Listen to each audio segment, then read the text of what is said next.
Taco Tuesday. It's Taco Tuesday. Come on. It's Taco Tuesday. It's TacoTuesday.com. Taco Tuesday. It's Taco Tuesday. It's Taco Tuesday. It's Taco Tuesday. All right, guys, welcome back to another edition of the TacoTuesday.com podcast. I'm your host, Corey. We have our co-host, Crawford. Hello.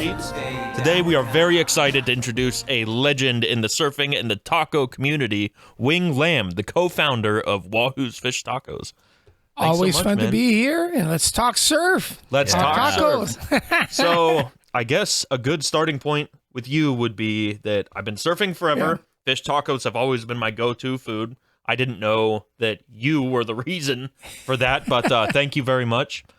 You co-founded this with your two brothers. Yep. In 1988, I believe. Is that 1988? So? How did that all come about? How'd you guys get the idea to start that? Well, back in the day, I call it the 70s and 80s, when we were kids, not before you were a kid, right? The rite of passage was the first road surf trip that anybody ever took from Southern California down to Mexico. Yeah. Right? The next part was the first flight you took was to Hawaii.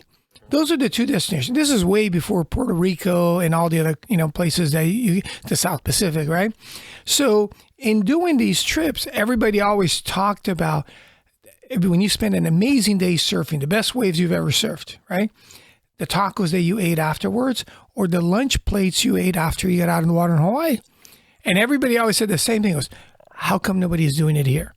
And the reason is everybody was busy surfing, and very few people knew how to cook or had any idea that, hey, I'm going to go spend all my time cooking while you guys are all surfing. So my kid brothers, Ed and Mingo, and I said, hey, we have the restaurant background. My dad's had restaurants all over the world. Why don't we give it a shot to have a place where surfers can hang out before or after? And that's what we did. We opened the very first one in Costa Mesa. And at the time, Billabong, which is now Hurley, was literally 2 blocks away. Quicksilver is about 5 blocks away. O'Neill's headquarters was just down the street. Vision Streetwear was like 2 blocks away. Yeah. Wave Tools was like a block away. So it was kind of like the little hub. And we said, you know what? This is where everybody comes. This is where everybody's working. I wonder what would happen if we open this place. And the joke is if you build, they'll come. Mm-hmm. And slowly they started coming. And before we know it, it kind of became the go-to place before and after surfing. Right. Yeah. So you grew up in Sao Paulo, Brazil. Is that correct? Yes. So my understanding of the whole theme for the food that you guys have at Wahoos is you mixed a bit of Chinese food culture, Brazilian food culture, and mixed it with Mexican tacos. It's just a really interesting concept. I don't think anybody else in the world is doing that even still. You've been doing it for so long. Well, there's a lot of fusion guys now. I mean, there's Korean inspired, Japanese inspired. There's a lot of that, which is great. Yeah. And there's no right or wrong. It's just the way you grew up. So think about it. I mean, there are a lot of Asians in South America. Don't get me wrong. First, think about sushi, right? In the traditional sushi is either sashimi, which is just fish, or you get it, with the rice underneath it, right?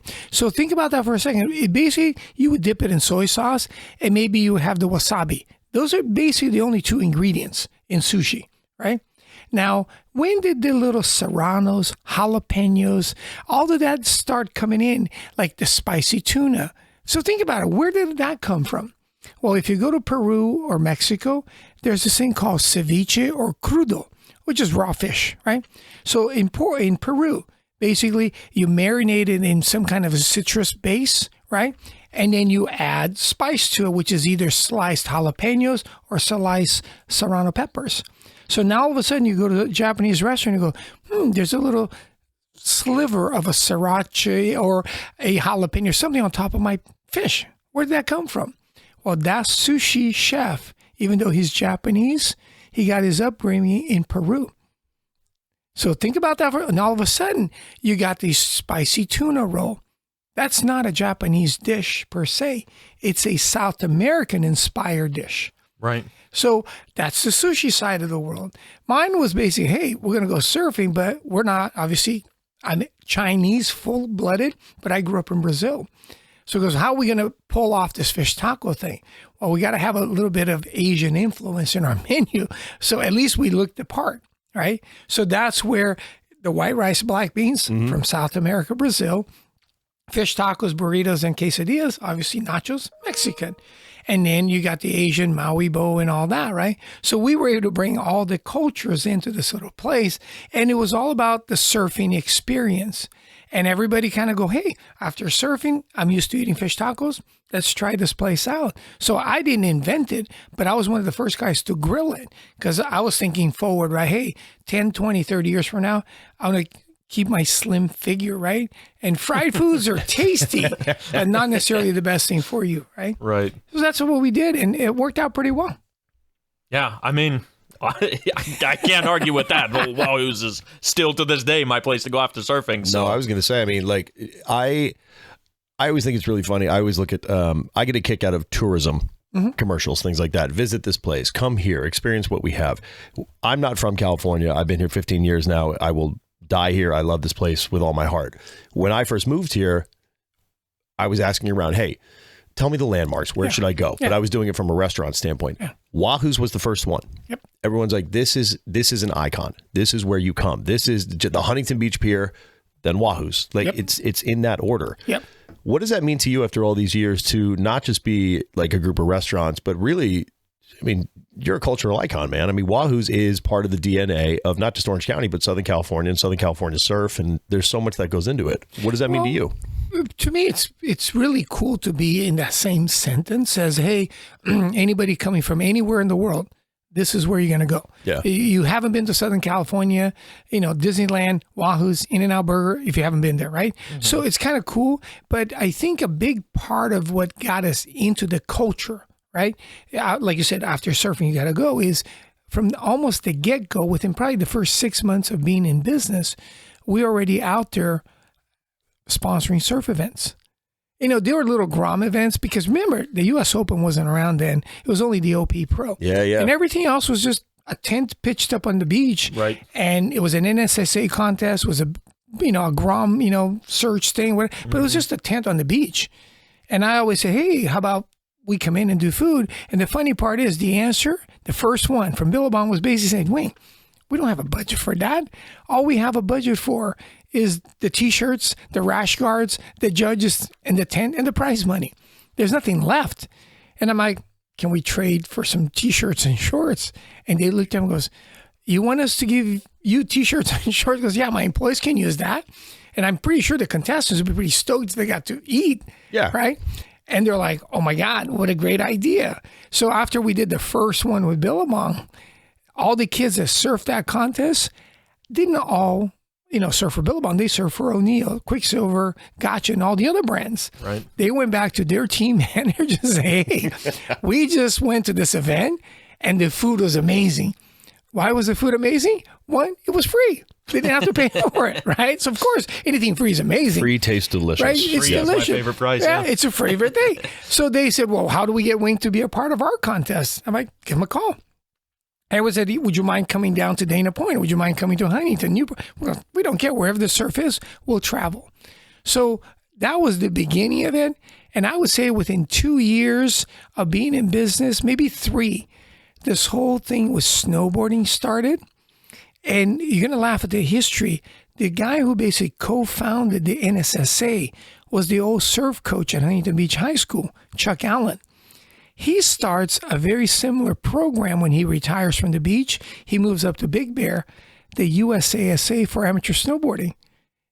First year that I get involved, Shaun White started snowboarding when 6 years old. I've heard of him. So, right? He's good. So I was there. Have you heard of Shaun White? Yeah. So the same thing. I got to ride this rise, and I was telling all my friends, this is going to be the hottest new thing. They all looked at me and go, dude, skiing is so much better. Goes, wait until you try snowboarding. Okay, calm down, Aspen. Right? Exactly, right? So as this starts, I'm now riding surf and snow. And the reason was when it rains in Southern California, nobody surfs because you got all the runoffs. All the runoff, yeah. But what are they doing? They're snowboarding. Yeah. So I'm like, this is the easiest thing. Welcome to California. Right? In 2 hours, you can go surf or snowboard. Right. And then all of a sudden, I think around 93, 94, somebody figured out the liability issue with skate parks. Because skate was dead in the late 80s, early 90s because of Yeah, that would have been liability. the die down. Yeah. They shut down all the skate parks. Well, they found out that the same little piece of paper that you use to go snowboarding, a lift ticket, on the backside, there's a disclaimer. Basically, like if you go into a movie, whatever, you sign off the waiver. Yeah. So you assume responsibility, the skier's code, whatever you want to call it. And they're like, oh my God, we can do that for a skate park. In other words, you pay to get in here, waive the liability, right? The waiver. Because if you fall and you break your arm, you can't sue us. That's on you. It's your stupidity. And you went over your limit, right? Over your skill. So they figured that out. And all of a sudden, skate parks started coming back. Came back. And the very first pro event was here in Costa Mesa with Tony Hawk. So there I am again. The rebirth of vert and all that before the X Games even started again. So here I am. The Dew Tour started, all these events. So now I got surf, skate, and snow, right? And I was the only guy because none of the other people are like, who wants to be involved? There's no money in this thing, and there's no budget. I'm like, well, I don't need a budget. I'll take skateboards, I'll take some clothing, I'll take some lift tickets, and we'll share it within all of us. And all of a sudden, the BMX guys, the mountain bike guys, everything just kind of, stand-up paddleboarding, wakeboard, everything just kind of gravitated because everybody goes, there's this guy in Costa Mesa that's willing to support us, and he won't charge us any money. We'll just trade stuff. So I became an unofficial team member of all these teams. So I would get T-shirts, shorts, whatever, right? And people looked at me and goes, are you sure? I goes, hey, I got plenty of employees. They'll be stoked on new slippers, new shoes, whatever, right? And that's the beginning of the bartering, the trade, and everybody benefited because all of a sudden you had really good food at a contest. So imagine snowboarding all day and coming off the mountain, and there's a guy with a grill on the snow. And that was me. He'd be skateboarding all day. It's like, it's like the taco cart when you leave like the cantina. You're like, oh my God, I've been waiting for you. Like here you are. Think about that hot dog cart at the end of a game, right? You're like, oh my God, the greatest thing ever. Because right? Yeah. You created a niche that essentially wasn't even there before you came around. Nobody was interested. All these things that people have been doing for such a long time. I mean, I guess not snowboarding. Yeah. Snowboarding is a moderately newer thing. Yeah. But yeah, all of those things take so much energy. You're exhausted. You're hungry. You knew I don't know, you were just ahead of the curve. That's good on you. I was either smart or dumb to know, hey, I got nothing better to do on a Saturday and Sunday, right? Because trust me, Costa Mesa in the industrial area, relatively speaking, is quiet on Saturday and Sunday because all the mechanics, all the gardeners, everybody that works there, the blue collar guys, Saturday and Sunday, it's dead. So I'm like, what am I going to do on Saturday and Sunday? I mean, Friday night was busy because of football games, but basically Saturday and Sunday I was like, woo, what am I going to do? So like, why not go to a surf contest, a skate contest? And I love going up to the mountains, and why not go snowboarding? So I kind of say, hey, I can do it because there's really nothing else going on. I mean, fast forward, we got a bunch of stores. It's a little harder to do. Yeah. But I was there, and other restaurants, I mean, Samba's on. Other guys came on board and goes, oh my God, Wing is doing it. Why can't we do it? And I'm like, it's a free country. We can all do it. So now, somebody can do breakfast. I can do lunch. Somebody can do dinner. We all trade. There's other guys that come in. And luckily for me, it's like I was the first in almost all of the events. So all the kids, Kelly Slater, Machado, Tony Hawk, and Sean White, they were there when they started. And I'm like, I've been here. So I can't tell you how many videos, parties, and not to mention the music, because you can't have action sports videos without a soundtrack. No. Right. It makes or break a part in a video will be made or broken by the music. Exactly. Plain and simple. Like some of the most iconic of all time are made or broken by the music choices. So you start thinking about it because if they're going to do a video premiere, maybe at the end of the video, maybe a band will come on.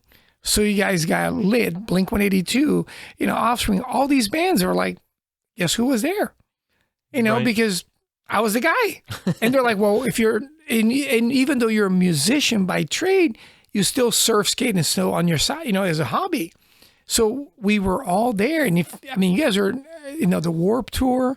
All these events, people are like, you were there? Because I was there at the beginning because somebody needed to feed the bands, and I'm like, I'm here. I'll do it. And people look at us, why would you do that? I goes, Vans, give me shoes. I'm like, we'll just trade, And it was amazing. And people looked at me and goes, so you never charge? I goes, well, they didn't have a budget. I would have loved to charge them, but they didn't have a budget. So how we trade. And more important, we took something that wasn't good, meaning everything was good, but adding the hospitality piece to it made it better. Because now you get off your set, your practice, whatever it is that you just did, and you're like, oh my God, there's a green room here with food. And people are like, oh my God, this is the best thing ever. There's swag and food. And if you start thinking about it, what better way to, end the day or start the day, I had a more sort of off-topic question. Yeah. Where do you go surfing? Like, what's your beat when you paddle out? As I've gotten older, I've gotten lazy, I call it, right? So I walk to 36th Street. It's a block away from where I live. And, it's, as we say, no matter where, Newport, Huntington, Dana Point, it's all localized. Mm-hmm. But I've been there forever. It seems like 40 some years, right? We all know each other. And there's a little bit of a pecking order, right? And, me being in my 60s, I paid my dues, I think, right? Oh, for sure. And so we have fun. So it's not where all the kids are up at 56. All the older guys are at the pier at Blackie's. So this is kind of the tweener, It's not necessarily the best wave, but it's where home is for all of us. Yeah. I don't know if maybe I am kind of a lazy surfer, honestly. I love taking a longboard down to Old Man's and just, even when there's like a good swell, the waves are bigger, they just crumble, they break so perfectly, you can just relax. And, being one of the younger guys out there, everybody's very cool and they'll let me, take a wave if I'm in position. So, anyway. You got to pay your dues, it's fun. I will admit that this is where I sit back in the podcast because I do a lot of action sports. I skateboarded for years, rollerbladed for years. Shout out to Blading Cup in Santa Ana. But I am not a buoyant man. So surfing was never for me. I'm good on a paddle in Lake Tahoe. That's all day. You can have a Paloma while you're doing that.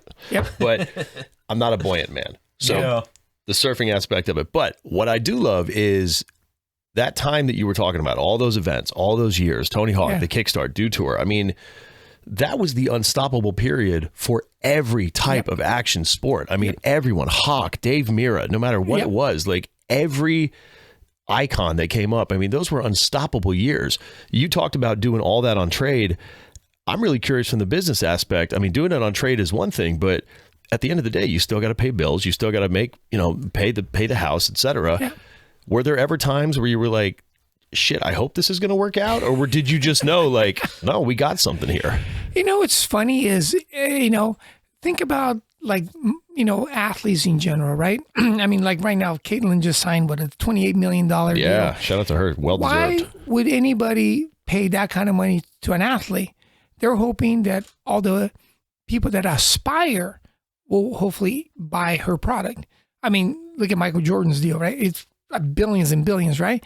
But think about how many kids wear that shoe that will never, ever play competitive. Yeah. So I would say, literally, there's a joke back in the day. I think it was around early 2000. The surf companies decided to put a wax comb in your shorts. Oh, and it was a game changer. Right? Oh, yeah. But here's the funny part. Guys in Chicago goes, what is this for? The teeth aren't long enough for me to comb my hair with. So they found out that 90% of people that bought those shorts would complain about the non-usage of the comb because they didn't know it was for wax. They thought it was a comb. So they stopped it because think about it. Those things probably cost maybe 50 cents, whatever. Sure. But multiplied by the number of shorts they sell, they're like, we can probably do away with it and save ourselves 50 cents a pair of shorts because 90% of people that buy it will never use it because they don't know what it's for. So in all the sports, running, basketball, that 90% of the people that buy that particularly $150 pair of shoes will never run a marathon. But it's the fashion. Like right now, there's this huge resurgence with New Balance. All the women love it. They're not cheap. And they're running shoes still, but they're fashionable. Right. And it's all about being cool and being part of the tribe. So there's a lot of things. So if the surf brands can do that, why couldn't I? So I'm like, you know what? I'm going to have these guys. Part of the deal with the trade was bring these guys into the restaurant too when you have a chance. And they're like, why not?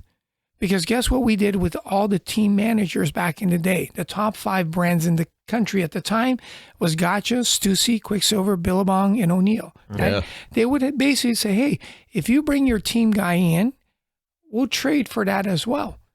And they're like, what does that mean? He goes, you have a budget to entertain all your top athletes. Take them to a nice steak dinner because Monday through Friday, you brought them here. Now you got an additional $200 that you can now go to a steakhouse on Friday night. But the rest of the meals, we traded for.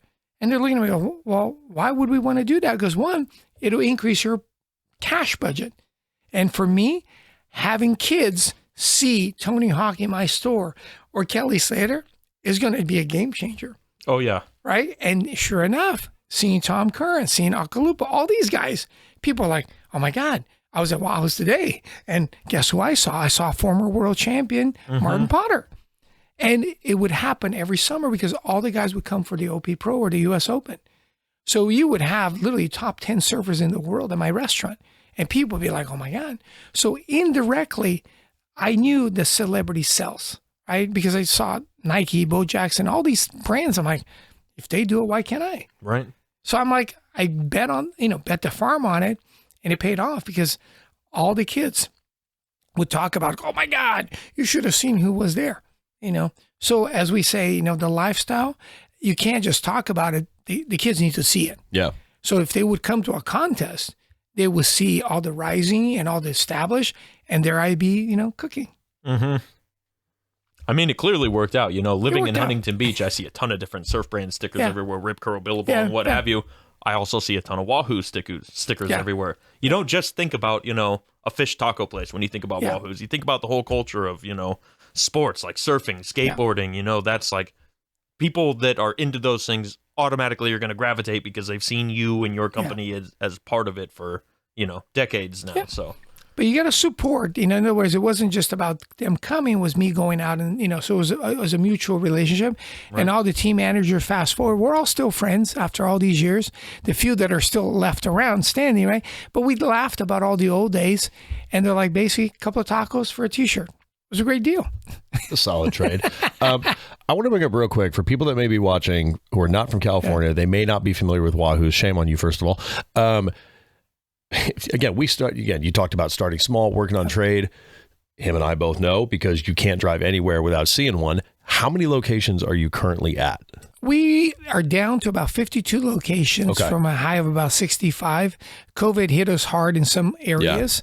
Yeah. Philadelphia school basically left town, so 90% of the population disappeared. LA was a lot stricter on their mandates with indoor dining. Yeah. So we lost about, a dozen stores up there. So there were parts of the country that were a little bit harder to deal with. But overall, we're coming back out. We have stores in Japan. We got Vegas, Colorado, and one in New Jersey. I was going to say, shout out to your Denver location. Back when I was coaching out there, that one near Dick's Sporting Goods Fields, whatever that big spot. Yeah, shout out to that one. Your team crushed it out there. That was fresh off the plane. I was like, Wahoos, we're going to Wahoos. Yeah. You have a program, the California Love program. What is it called? The California Love Drop. California Love Drop. Are you still doing that? Mm-hmm. That is... Sorry, a pretty incredible thing when I was reading an article about it and I saw that, it started out as a care package that you donated, I think 300 meals to the staff over there, and then it's just continued as an annual thing that you do all the time. I mean, a lot of people that have successful companies really don't care to do things like that. They don't really feel the need, the money's already there. Yeah. But that you are clearly set apart from those people by doing that. What inspired you to do that sort of much more charitable act? So pre-pandemic, basically about half of what I call our marketing budget has always been towards the community, whatever that means, schools, causes, environmental, whatever, right? And it kept us busy. So I would say event marketing, cause marketing, whatever you want to call it, basically is doing things that you can physically not just write a check, but participate in. So very similar to my skateboard, surf contest, whatever, a golf tournament, galas, whatever. So everything existed. So when everything stopped in April of 2020, half of my day was, oh my God, I have nothing to plan for. There's no committee meeting. There's no galas. There's no golf. Everything got canceled because it was supposed to last a couple of weeks. Well, we know what happened, right? So timing was, I had time in my hands because all of a sudden there wasn't anything planned for us to do. At the same time, we had food that was prepped for the weekend that was going to basically go to waste. Yeah. And I said, okay, we got a very short window because it's fresh fish, fresh chicken, whatever. What are we going to do with it? And we kept hearing about all the hospitals getting overburdened with, people working double and triple shifts. So I called one of my buddies, Ethan, that worked at one of the Long Beach hospitals. And I'm like, hey, what's going on? He goes, Wing, you're not going to believe it. It's crazy. And I says, can you give me the contact and we'll come in and bring you guys food for any shift? And they're like, we don't have any money. I goes, don't worry about it. We have it. So we came in and we literally made 4 deliveries within a week to 4 of the Long Beach Memorial, different hospitals, different times.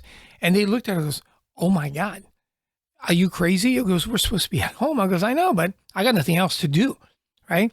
And literally 85% of our business was gone. 85% of our staff was gone. So, but at the same time, my little kid brother goes, hey, but Wayne, we already shut the LA stores down. We don't know when we're going to reopen them, which we never ended up reopening.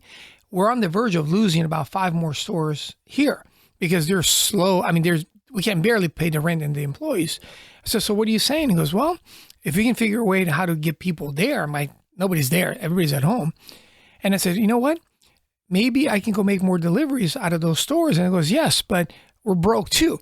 So I'm like, okay, let me figure this out. I can make deliveries if I can find some money. Being on the charity side, I started calling my friends. I said, hey, what are you doing with the money you had set aside for that gala? I knew the answer. Nothing. I goes, can I have some of it? And they're like, what are you going to do with them? I'm going to use it to, 1, save my stores and go deliver food. All I need is to cover my cost. Yeah. And they're like, okay.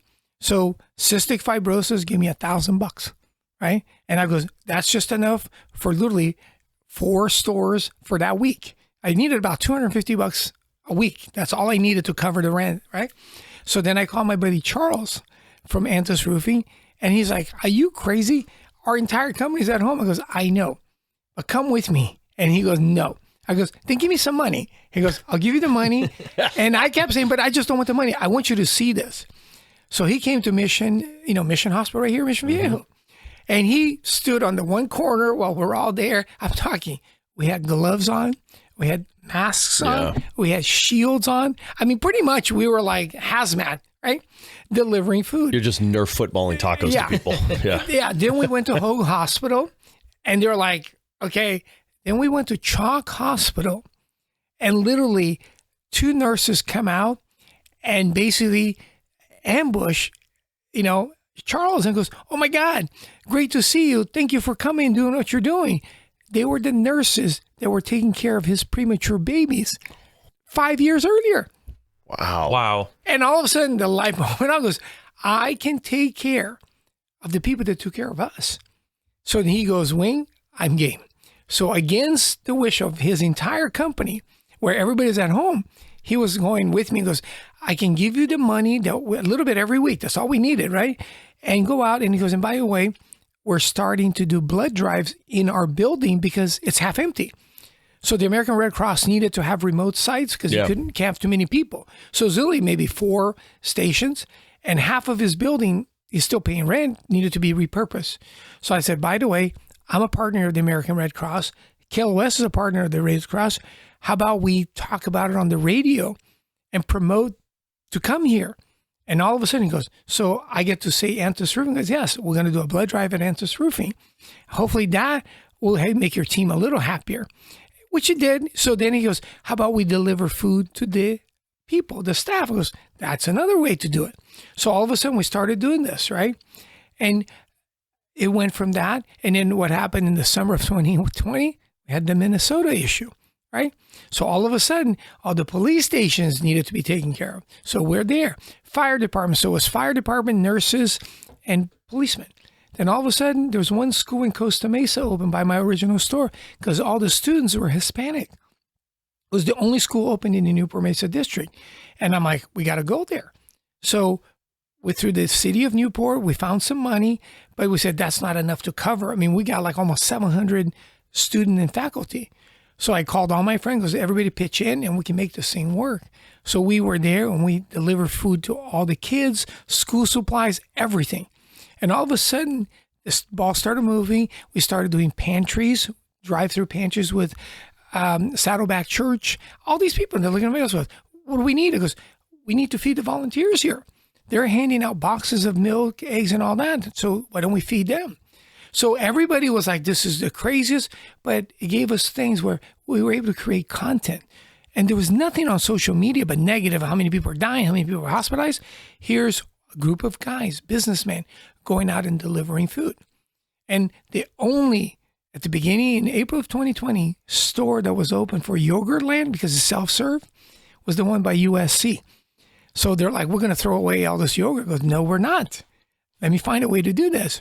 So we figured out that we didn't need the machine. What we needed was to freeze the yogurt in a cup the day before, so the next day it would travel for at least an hour to our delivery.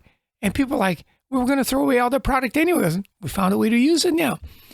So Pre-batch. Yeah. Right? I like it. Pre-batch, because they never thought of it and it was an accident. So I found the best way to transport our food was make it into burritos. We would have some yogurt, and Monster Energy drink canceled all their events. I'm like, what are you going to do with all that product? He goes, Wayne, if you can come up and pick it up, it's all yours. Okay, in fairness, out of everything in that story, Monster is not going to expire. So, but it's still dated, right? No, for sure Right? use it. But let's be honest, that one's going to last. So Shout out to Monster. You guys make a mean product. But that one has a longer shelf life. So we were like, this is great.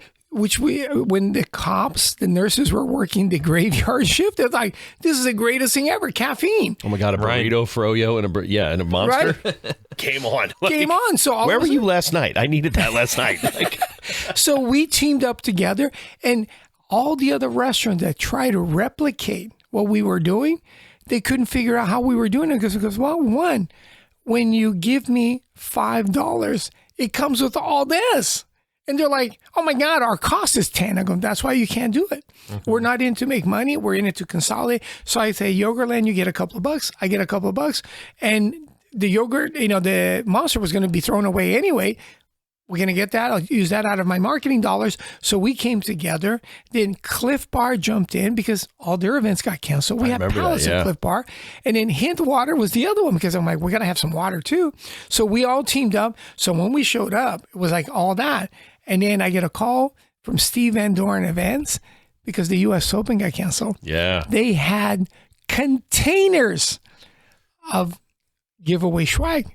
And I'm like, what are you going to do with it? It's over. He goes, what do you want to do with it? He goes, can I take some of those pink bandanas, trucker hats, wallets, whatever he goes, Wayne, you can have it all. So imagine showing up with swag to a nurse that's never gotten anything for free. And police station, they're like, this is the greatest thing ever. So it became this machine. And we thought, tomorrow. Yeah. Well, it's been 4 years. So having all this was made us, in the group, we're all having way too much fun still. So even though things are back on, instead of sponsoring it, we can now come in and say, hey, we'll do the volunteers, we'll do this part. And everybody contributes because pre-pandemic, we donate 100% of everything. Post-pandemic, since none of us are still making real money, I say, hey, cover our cost and we'll come out and do this. And they do because they're like, awesome. And they get to come with us. And so the the partnership with KLOS, KTLA, and all of our friends, we have a little bit of call it a nurse delivery. Then we go to the YMCA, then we go to the Boys and Girls Club, and then we go to a concert. So this is all kind of fun now, Can I ask, this might be personal, I don't know. When do you sleep? I try to get at least, 8 hours of sleep. It doesn't always work, but, because I'm always thinking, right? And more important, if all the team members are having fun, it's the gratitude they receive when you give somebody something, right? It's not to pay because nobody's getting paid. We're all volunteers, but it feels good, right? And being able to go to these events that we now are a part of because they're part of my team, it's fun. So imagine going to an event and watching, Marshmello perform. Doesn't suck. No, it doesn't suck. No, it does not suck. Go to an event and see the Dirty Heads perform. It doesn't suck, right? So there's a lot of that because I have all the partnerships with the radio, TV station, and events that are really fun. Like this weekend, our entire team is going out to Stagecoach, right? So it's going to be no work, mostly fun. But you earn the right to have fun with me because you've been working through the whole week in the last 4 years, doing amazing work in the community. Okay, real quick, because they're back-to-back this year. Team Coachella or Team Stagecoach? We're going to divide our audience real quick, or they don't care. I'm Team Stagecoach. Yeah. Teams, I think Coachella is to be seen and post. Music lovers, I think, would really serious, right? Not just to take a picture for Instagram. Yeah. Stagecoach it's a much better gig. Yeah. You know who you are. Gosh, I'm so lame. I've never been to either one of those events. I've never been to either one, but if I would, it would They be look cool. Stagecoach. They look. Yeah, I see everybody's selfies I'm on not nearly- Instagram. I'm Look not at nearly me cool out enough. here doing this. It's, It is. I mean, Coachella has become the world's largest music festival. Yeah. It is right? absolutely Yeah. insane. Yeah. wow. Ibiza is pissed. Yeah. Damn. Out of all these years, all these menu items, all these different food items, because I know you guys rotate stuff, you got specials. I just got a press release the other day that you guys are doing something new. Do you have, and I know this is a cliche question, but I'm going to roll with it anyway. Do you have a favorite? Yeah, the funny part is I started out by making fish tacos. So my two, I call it my Asian side. If I'm in my Asian mood, I'm going to have my Maui boat, teriyaki steak. I love teriyaki, right? You can't go wrong with teriyaki. But if I'm in my Mexican mode, I'm going to have my fish taco. I mean, so those are everything in between, like, steak, carnitas, chicken. Yeah, it's there, but I'm good at it, but I'd rather eat fish and I'd rather eat steak. You mentioned when we first started recording about that kind of that rite of passage, that first trip down to Mexico, down to Baja, stuff like that. Anybody who knows this region at all knows that as soon as you cross the border, once you get past TJ, like whether you're down there like Ensenada, stuff like that, that is fish taco territory, and it is some of the best on earth. Yes. San Diego does them pretty well, stuff like that. Fish tacos, for that to be one of the big staples of Wahoo's, and after all these years keeping that kind of consistency, is there any sense of like, hey, we know that, like, especially with surf culture, if you're going to go down here, rite of passage, we want to give you that experience at all these locations. How do you manage keeping that quality across the board? It's not an easy thing to do. And that's why most restaurants will do a fried fish taco because it's much easier to control it. Basically, you drop it in 3 minutes and it's ready to go, right? Cooking a fish on a grill requires a little bit more attention because depending on the thickness and the type of fish, you can very easily ruin it. Yeah. So there aren't that many places. So that's why most of the places that are high end will have fish. Most of the people that are on our space, the quick casuals and the fast, they'll do a deep fry because it's just too much work to get an hourly employee to pay attention because they're going to go, what's the big deal? I goes, well, if you overcook it, it's a big deal. Yeah. Right. So that's why, so you'll see a lot of places promoting steak, carnitas, and chicken. But fish, unless, it's fried, most of them will stay out of it. So again, the training, the always, making sure that the quality is there, making sure that you slice it and when you fillet the fish to a certain thickness, because that will change the cooking time. So I think it was Francis Mallman that said there's nothing sadder than an overcooked fish. Do you have a favorite type of fish? I was just going to ask, what's your favorite fish? It depends on what I'm eating it with, but I love the tunas, obviously. Yeah. I mean, any of the bluefins, yellowfin, yellowtail, because they're so hearty. I mean, it's almost like steak, right? Yeah. But to make a fish taco, at the end of the day, I call it whatever is white that you can simply grill it. It's the easiest thing. So halibut, sea bass, wahoo, I mean, they're all mahi-mahi, they're all great, So whatever is available, right? Well, you were legally mandated to say wahoo. So. Yes. Yeah, no, there was a couple of years where I was a sales rep for a seafood distribution company, and I didn't know anything about any fish at all. I knew shrimp and salmon, nothing else. Yeah. So they put me through this boot camp where I did, I think 9 months of graveyard. I was working in an old school wet fish house, learning how to cut fish, package it, weigh it, do, like the dirty work. Yeah. And I learned a lot. And one of the most popular fish out there is Chilean sea bass. Yeah, but its name is Patagonian toothfish. Yes. Yeah. So anybody who doesn't know that, it's called a Patagonian toothfish. Okay? Yeah. So that's special. You'll learn that today. Yeah. One of the first sales calls I ever did, I went into the restaurant, I was talking to the chef and I talked to the purchasing director. I was like, we got this really, really great Patagonian toothfish. He's like, I will never purchase something called Patagonian toothfish. Show me in writing how I can make that appealing to somebody that's ordering dinner. It does sound like a strain of weed, doesn't it? Yeah. Like, yo, what is that, bro? It's that Patagonian toothfish, man. Yeah.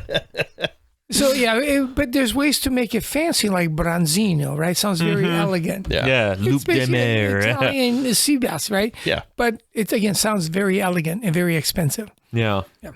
Mahi-mahi. Dorado, everybody goes, ooh, I'm not going to eat a dolphin fish. I go, no. Right, yeah, Florida, East Coast, they call it dolphin fish, I think. Yep. So same thing. Depending on how you name it, sounds elegant or it sounds very, Yeah. Well, is there anything else you guys want to talk about? We haven't covered anything you want to. Basically, it's Taco Tuesday time, so you know where you got to go. Wahoo's or any of your favorite taco joints for Tuesdays, yes. Oh, man, That's we're gonna right. polish off these Waterloos. We got Yes. a bunch of Melissa's Produce salsa to go through. Yep. And then, now, boy, why am I hungry for fish tacos now? Someone tell me. Twist my I arm. wonder. There are like 3 Wahoos on my way home, and I'm going to Oh, stop yeah. at each goddamn one. Yeah. Absolutely. So, today's show was brought to you by Waterloo and Melissa's Produce. Thank you to Labels both. Wing Lam, the founder of Wahoos Fish Tacos and a Absolute legend.